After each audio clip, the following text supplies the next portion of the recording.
ఈ నెల 25వ తారీఖు శనివారం నాడు తొలి ఏకాదశి.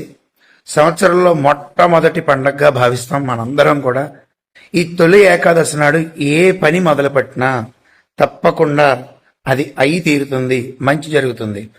ముఖ్యంగా ఈ తొలి ఏకాదశి నాడు మనం చేయవలసిన కార్యక్రమం ఏంటంటే, ఆ రోజంతా కూడా ఉపవాసం ఉండి, అంటే స్వామివారిని ధ్యానిస్తూ రోజంతా గడిపి, ఆ రోజు రాత్రి కూడా జాగారం చేసి, మరుసటి రోజు ద్వాదశి కాలం రాగానే శుభ్రంగా తీర్థ ప్రసాదాలు స్వీకరించాలంటే శ్రీ మహావిష్ణువు స్వామివారికి తులసి దళాలతో అర్చన చేసుకుని వెంటనే ఆ ప్రసాదం స్వీకరించి ఈ యొక్క ఉపవాస దీక్ష విరమణ చేయవలసి ఉంటుంది.